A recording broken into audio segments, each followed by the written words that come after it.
सावधान रहना चाहिए। अपना काम बनाने आए हो कि तुम यहां सृष्टि सुधारने आए हो? देखो तुम्हें पक्की बात बता दे, भगवान भी पूरी सृष्टि को नहीं सुधारे। जब अवतार लिया तो जो भगवान की शरण में हुए, सन्मुख हुए, उन्हीं का उद्धार हुआ। ध्यान रखना, चाहे काम से, चाहे द्वेष से, चाहे राग से, चाहे भक्ति से, कैसे भी अवतार के समय जो भगवान से जुड़े वो परम पद को प्राप्त हुए। भगवान के अवतार के समय हम लोग भी होंगे, कीड़ा मकोड़ा, दीमक, चींटी चीटा जो बने होंगे, तो हमारा उद्धार नहीं हुआ। जो सन्मुख हुए, नाम जप किया, उन्हीं का उद्धार हुआ। ये बात पक्की समझ लो। तो भगवान अवतार लेकर के जगत मंगल के लिए आए, पर जो भगवान की शरण में हुए, सन्मुख हुए, उन्हीं का कल्याण हुआ। तो आज भी भगवान हैं, उनका नाम है, उनका रूप है, उनकी लीला है, ये उनका धाम है। जो सन्मुख होंगे, ठीक से चलेंगे, वो भगवान को प्राप्त होंगे। बहुत भय देने वाला प्रसंग है आगे का। महाप्रभु चैतन्य देव श्री रघुनाथ दास गोस्वामी जी के ऊपर अपार कृपा की, तो बहुत ही वैराग्यपूर्ण जीवन आपने कल सुना। ये भगवान ऋषभ देव जी अपने पुत्रों को उपदेश कर रहे हैं। उसी श्लोक को महाप्रभु ने कहा कि गुरुर्न न स्यात् स्वजनो न स्यात्, पिता न स्यात्, जननी न स्यात्, दैवं न तत्स्यान्न पतिश्च स्यान्, न मोचयेद्यः समुपेत मृत्युम। वो गुरु गुरु नहीं है जो अपने शिष्य को भगवत प्राप्ति न करा दे, मृत्यु के पास से छुड़ाकर अमर पद न प्रदान कर दे। वो गुरु गुरु नहीं। गुरुर्न स्यात्, वो कैसा गुरु जो अपने शिष्य को भगवत प्राप्ति न करा दे। वो कुटुंबी स्वजन नहीं है जो भगवान के भजन में ना लगा दे। अगर भगवान का भजन नहीं करने देता तो जाके प्रिय न राम वैदेही तजिए ताहि कोटि बैरी सम, यद्यप परम स्नेही। वही कुटुंबी है जो भगवान के भजन में लगा दे। जो भगवान के भजन में विघ्न पैदा कर दे, भगवान में ना लगने दे, वो हमारा कुटुंबी नहीं, वो हमारा स्वजन नहीं, वो हमारा करोड़ों वैरियों के समान है। पिता न स्यात्, वो पिता नहीं है जो मुझे भगवान के मार्ग में ना बढ़ाए, बढ़ने से रोक दे। वो पिता नहीं। ये बड़ी उत्तम उपदेश वृत्ति भगवान वही पिता है जो अपने पुत्र को भगवत प्राप्ति करा दे। सा स्यात् जननी, वही मां है जो भगवान के चरणारविंद में अपने पुत्र की वृत्ति बढ़ावे। लेकिन आजकल तो माता पिता बालक को वही सिखाते हैं जिससे उदर भर जाए।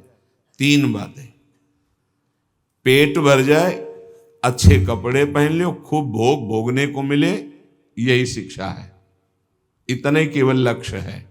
कह रहे सा स्यात् जननी न स्यात्, वो पिता नहीं, वो माता नहीं जो भगवान की प्राप्ति कराने का उपदेश न करे, नाम जपने का उपदेश न करे, वो नहीं है माता पिता।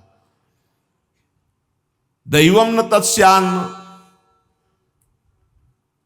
यद्यपि दैव बड़ा माना जाता है, पर वो दैव किस काम का जो हमें भगवान का भजन ना करने दे, विमुख कर दे। और सही बतावे, दैव कुछ है ही नहीं, हमारे कर्म ही हमारे दैव हैं। मानव जीवन मिला है इस दैव वाली बात को व्यर्थ कर देने के लिए। भजन करो इतना डट के, हर प्रारब्ध क्षीण हो जाए, हर कर्म भस्म हो जाए। दैव आलसी पुकारा, खूब नाम जप करो। कह रहे वो पाणी ग्रहण करने वाला पति नहीं है जो श्री कृष्ण की प्राप्ति करने में बाधा पहुंचा दे। जो श्री कृष्ण की प्राप्ति कराने का सहयोग दे वही पति है।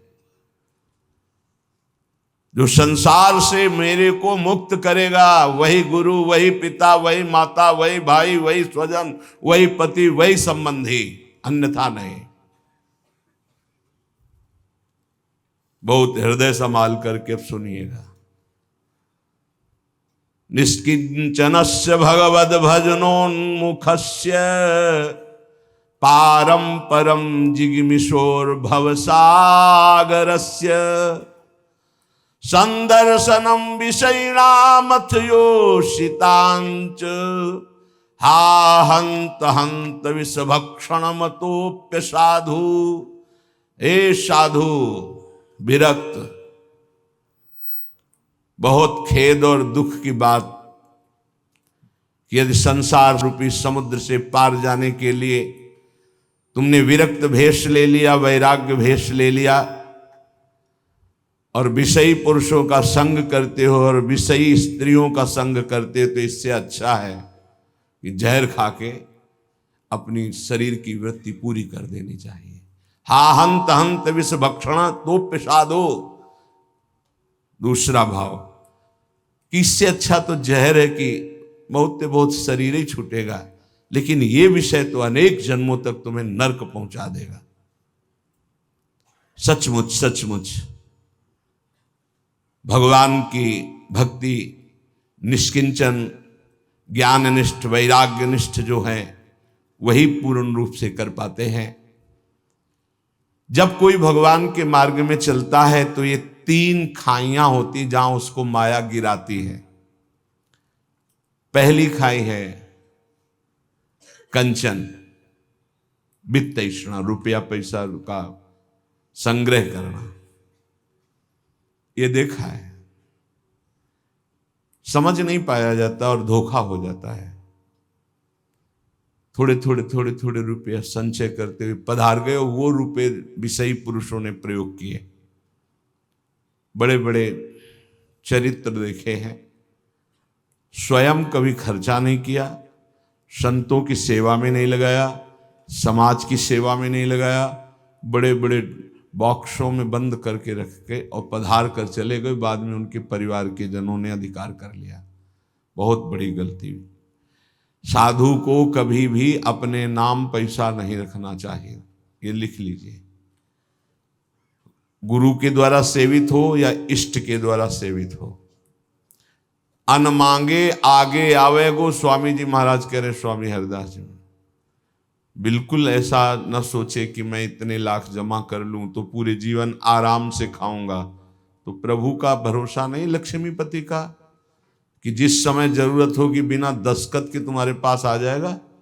जैसे बैंक में जाओ दस्तखत करो फिर पैसा मिलता है, यहाँ दस्तखत की भी जरूरत नहीं, ठीक समय पर वो वस्तु पहले से आ जाएगी, पक्का समझ लीजिए।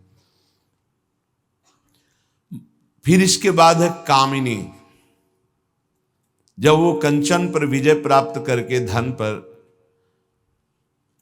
अब इन बातों को थोड़ा नाटक रूप में ले लिया जाता है। एक परमहंस जी हमें मिले यमुना के किनारे, बड़े ही वीतराग ब्रह्मलीन महापुरुष।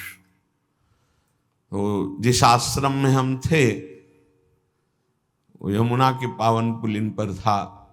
ये बात है बिंदौर, जब भ्रमण करते तब की बात। उस पार इछावर है, इस पार बिंदौर। तो जिस आश्रम में रुके थे सब, तो उनसे प्रार्थना की कि स्वामी जी आप रुक जाइए एक रात्रि, वो भी संभाषण दर्शन का सौभाग्य मिलेगा। बड़े ही महापुरुष, छांदोग्य उपनिषद पास, बस लंगोटी इतना अचला, एक छड़ी, क्या ब्रह्म मूर्ति तेजो में। स्वीकार कर लिया। तो तखत में गद्दा बिछाकर वैसे ऊपर वस्त्र, उनका नहीं नारायण, हम ऐसी जगह बैठते हैं जहां कोई उतार ना सके। बोरा बिछाइए, बोरा में।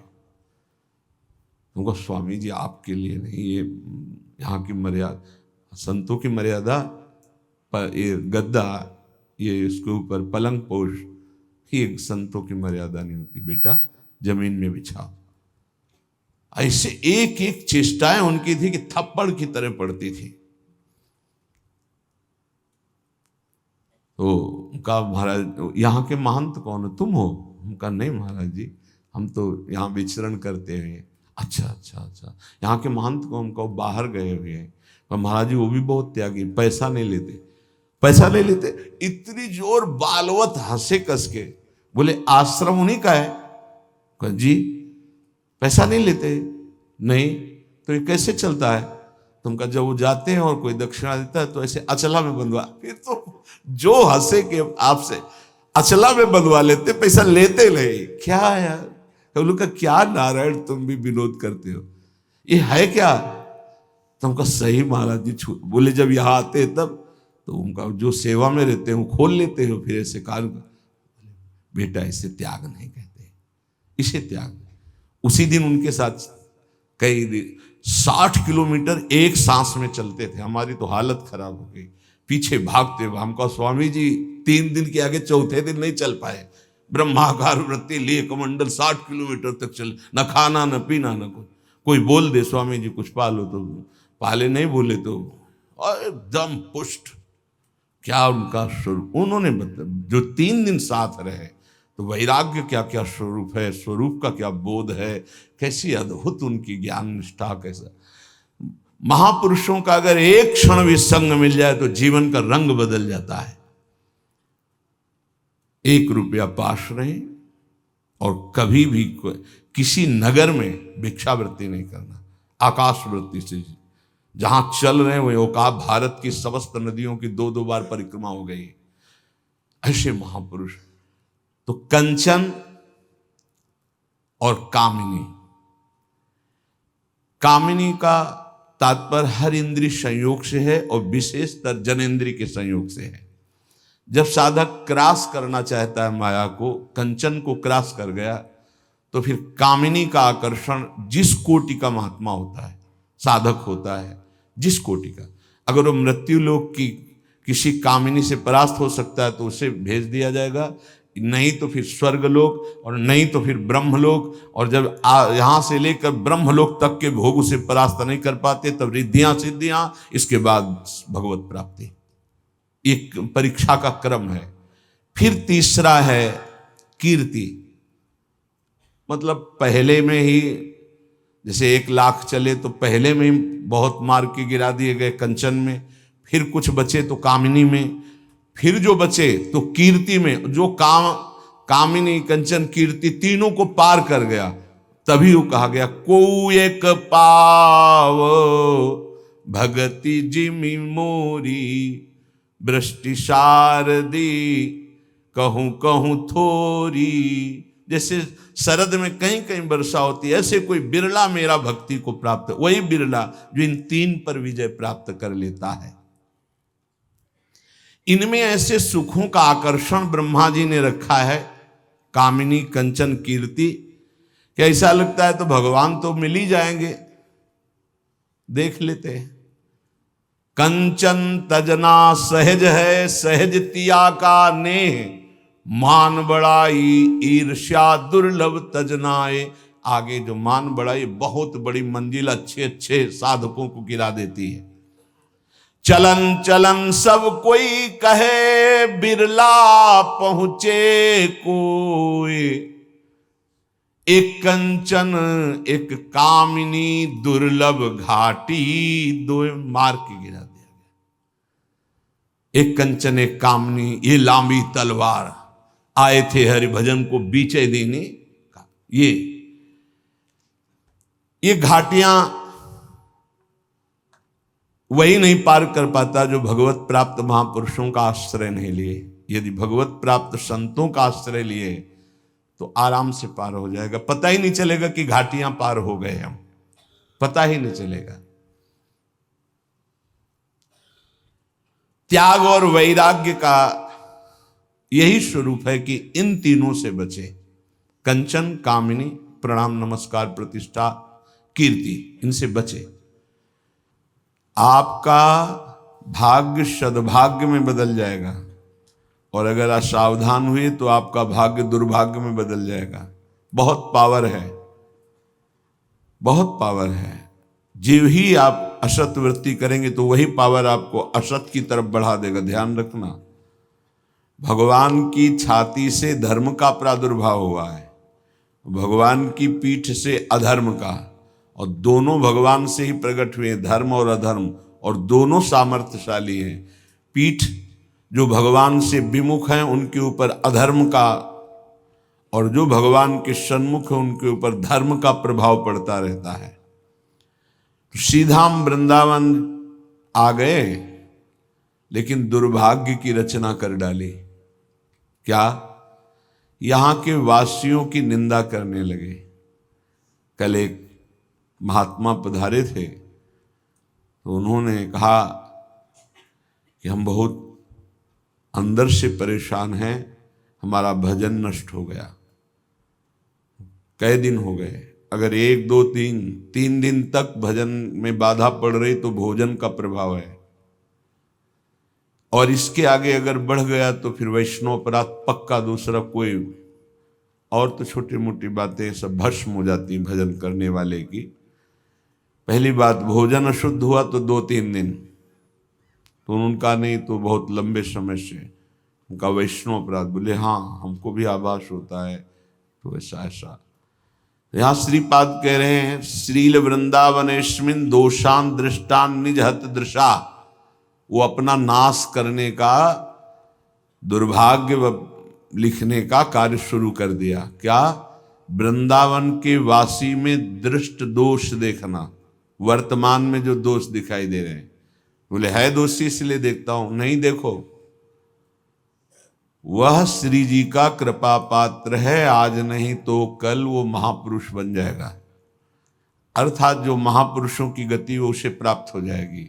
वो धामवासी है, प्रियाजू ने स्वीकार किया है। आपका क्या अधिकार है कि आप उस पर दोष दर्शन करें? तो कह रहे हैं जो वृंदावन धाम में वास करते हैं उनके दृष्ट दोषों को दिखाई दे रहा है। ऐसा नहीं कि नहीं दिखाई दे रहा, आप आरोप लगा रहे हैं, दिखाई दे रहा है। दृष्ट दोषों को सत्य मान करके वर्णन करते हैं, उनकी निंदा करते हैं, तो आपका भाग्य दुर्भाग्य में बदल जाएगा। यदि आप ये विचार करके कि श्री जी के लाड़िले हैं, इनकी बाहरी बात है पर इनके ऊपर बहुत कृपा है, आज नहीं तो कल ये सब सुधर जाएंगे क्योंकि लाडली जी के कृपा पात्र हैं, बात बन गई। ऐसे मूर्ख लोग अपना संकट स्वयं चयन कर लेते हैं। जो दूसरों की, वृंदावनवासी की दोष दृष्टि से निंदा आदि करते हैं, बहुत निकृष्ट बात है, इसे कभी स्वीकार न करें। सच्ची कहते हैं, देखो अपने सब पावन भूमि में बैठे हैं, निंदा तो अपनी करनी चाहिए। अंदर से देखो, ईमानदारी से देखो, जो हमारे अंदर कूड़ा करकट है इसकी निंदा करनी चाहिए कि मैं बहुत नीच हूं, हम पर इतनी कृपा है लाडली जी की, इतना दुलार कर रहे हो, हम उनकी दुलार को ठुकराए चले जा रहे हैं। वो कह रहे हैं दाहिने चलो, हम बाएं बढ़ते चले जा रहे हैं, पर वो कृपा ही करती जा रही है। हम कभी एकांत में बैठकर नहीं रोए कि मैं कितना नीच अपराधी हूं कि अपने इतने करुणा में स्वामी का विरोध कर रहा हूं, उनके विरुद्ध चल रहा हूं, जबकि प्रतिकूलस्य विसर्जनम, बिल्कुल विसर्जन कर देना, आज के बाद कोई गलती नहीं होगी। पर हम गलती पे गलती करे जा रहे हैं। श्री जी इस बार माफ कर दो, आगे से फिर किया, श्री जी इस बार माफ कर दो, फिर वही वो माफ करती चली जा रही। हमसे गलती होती, जब हम ये देखेंगे तो हम दूसरे को देखने लायक ही नहीं। हम क्या दूसरे को देखें? हम अच्छे हों तो दूसरे को देखें, और जब सच्चाई में तुम अच्छे हो जाओगे तो दूसरे के दोष नहीं दिखाई देंगे, सब में अपने प्रभु दिखाई देंगे। इसलिए श्रीपाद कह रहे हो, मूर्ख लोग अपने संकट को बुलाते हैं, संकट का निर्माण करते हैं। ये बहुत भयावह बात है कि किसी वैष्णव या किसी वृंदावनवासी की निंदा बिल्कुल भूल कर मत करना। ये ब्रजवासी जन भगवान के लाड़िले हैं। देवराज इंद्र को भ्रम हो गया, घुटनों पे आ गए, तब भगवान ने क्षमा किया। जाओ, त्रिभुवनपति घुटनों पे बैठे थे इसी रज में। ये जो गोविंद कुंड है ना, घुटनों के पर थे, नाथ क्षमा कर दो, जाओ। ऐसा अहंकार मत करो कि तुम्हारे द्वारा पूरी सृष्टि चल रही है। ये ब्रजवासी हमारे प्राण हैं, अगर इनको कोई संकट तो फिर हम उसको महासंकट में डाल देंगे। हमारे ब्रजवासियों को कोई ना छेड़े। भगवान कह रहे मेरे प्राण हैं ब्रजवासी जन। देवराज इंद्र से ज्यादा नाराज नहीं हुए। कारण जानते हो? किया तो उपद्रव ब्रजवासियों को पीड़ा देने का, लेकिन सब ब्रजवासी एक साथ बैठ कर दिए ना, तो लालजू ने थोड़ा तो उन पर शासन किया, फिर कृपा कर दी, लेकिन ब्रह्मा जी के ऊपर कृपा नहीं की, क्योंकि अलग कर दिया। ये उपद्रव किए पर सबको इकट्ठा कर दिया, इसलिए ज्यादा इनको पढ़ के देख लेना, ज्यादा नहीं, बस इतना कहा तुम देवराज हो, सतोगुणी हो, अहंकार मत किया करो। लेकिन ब्रह्मा जी तो कांप के चले ही गए, भगवान मुस्कुराए नहीं। क्यों? ब्रजवासियों को अलग कर दिया।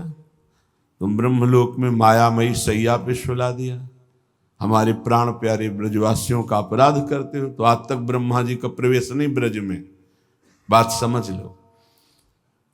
वो मूर्ख हैं जो वृंदावन या ब्रजवासी जो वास कर रहे हैं उनके प्रति दोष दृष्टि करें।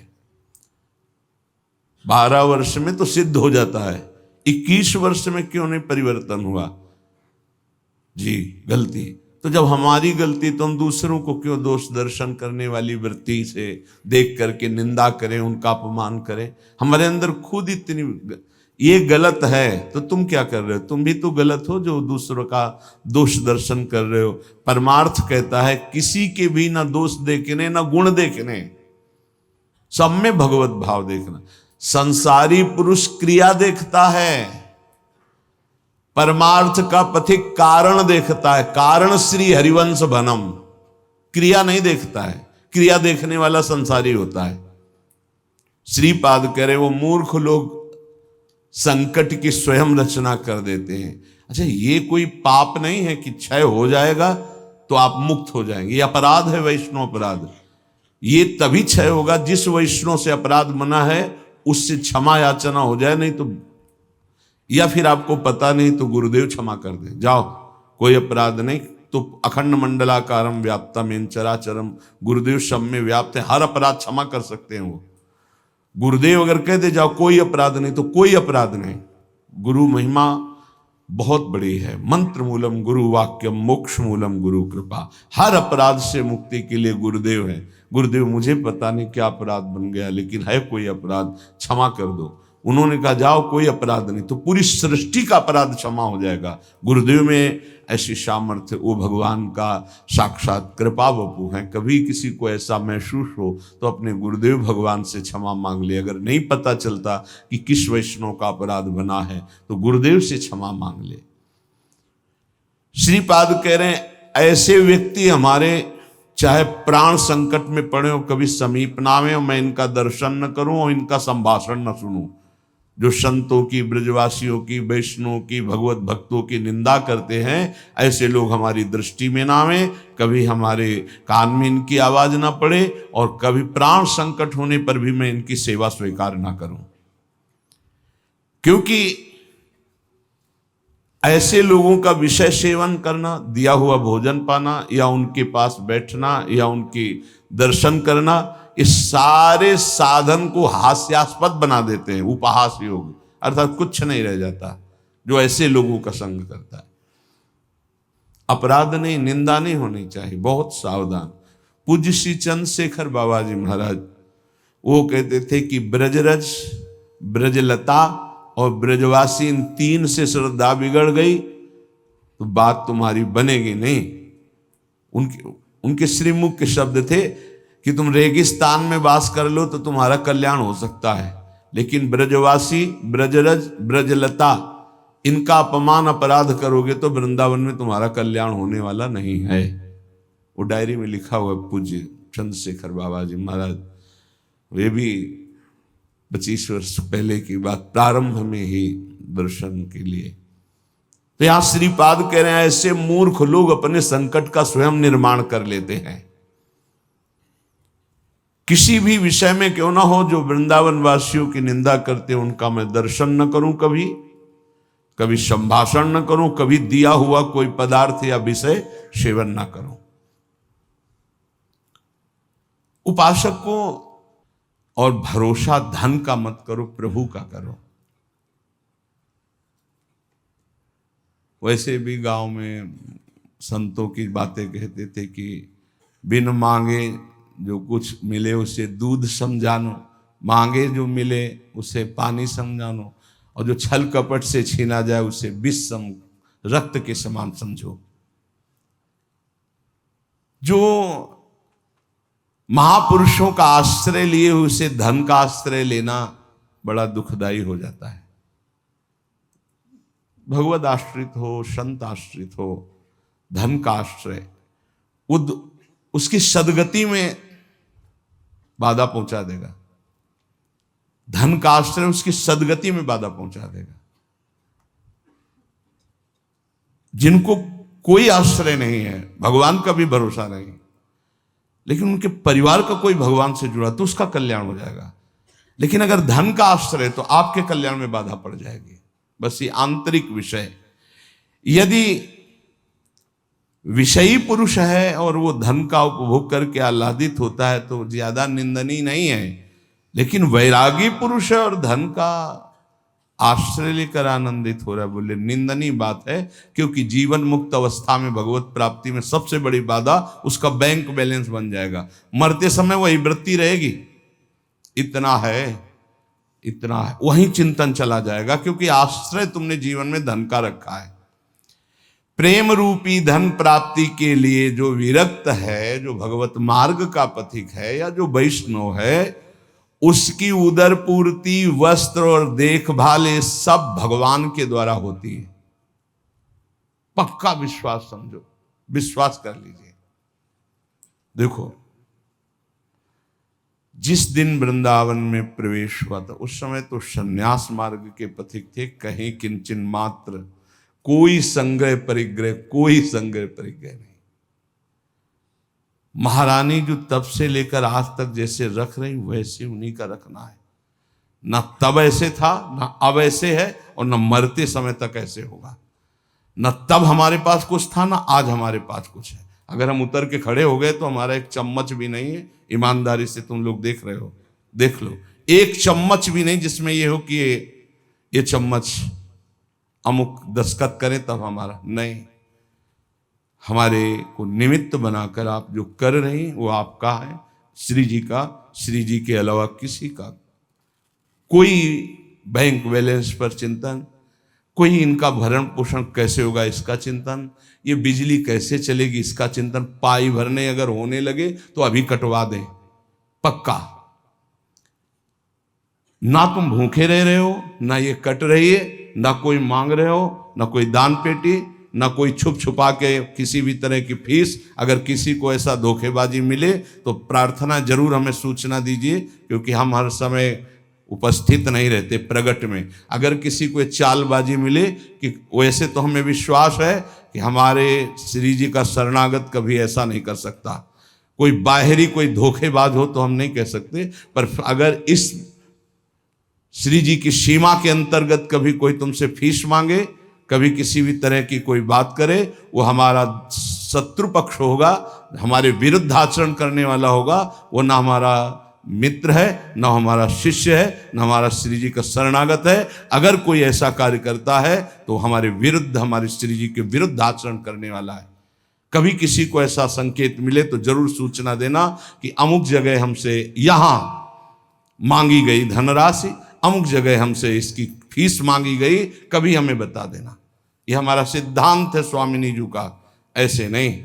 अखिल कोटि ब्रह्मांड नायक जहां झुकते हैं उनके हम दास हैं। वो चाहे हमें उपवास में रखें, रखा जैसे तो कभी मांगा थोड़ी, आज ऐसे रख रहे हैं तो इस बात की जय जयकार थोड़ी कि आप ऐसे रख रहे हो।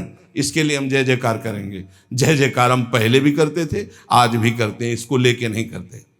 तो उपासक का धन है श्री जी, श्री कृष्ण प्रेम, अंगरक्षा, उदर पूर्ति, वस्त्र धारण करना, आवश्यकता, औषधि, ये सब उनकी जिम्मेवारी है। जिनकी शरण में तुम्हें क्या चिंता करनी। सच्ची कहते हो, कदम कदम पर दिखाई देता है।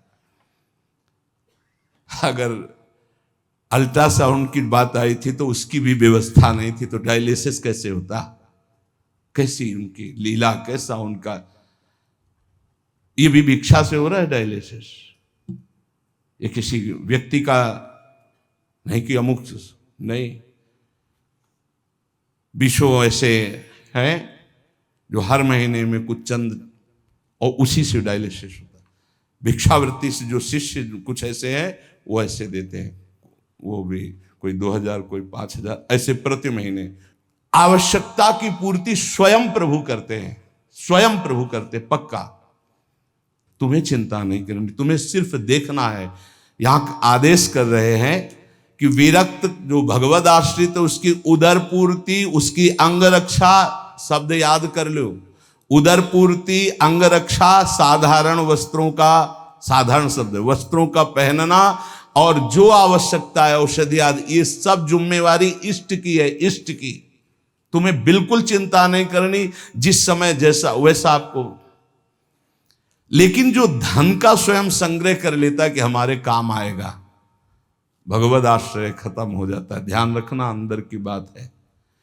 जहां तुम्हारा आश्रय रहेगा उसी का चिंतन होगा, वही तुम्हारी गति बनेगी। इसलिए उपासक को चाहिए कि घृणा बुद्धि रखे धन के प्रति नहीं।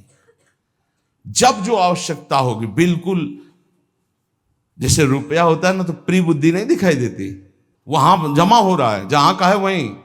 एक किस जो पहला नोट निकले उसमें लिख दो। फिर भारत में देखो कितनी जगह वो जाता है, कितने लोग उसको अपना मानते हैं, और किसी का नहीं होता है। जब मर के चला जाए किसी का नहीं होता, वो वहीं रहता है जहां रचना हुई उसकी, भारत सरकार के अंतर्गत ही रहेगा। हो तो तुम भारत के ही ना। बहुत समझने की जरूरत। आश्रय प्रभु का, भरोसा धन का रखोगे आश्रय छूट जाएगा। अपबल, तपबल और बाहुबल, चौथो बल है दाम। सूर्य किशोर कृपा तिहारे को हरि नाम।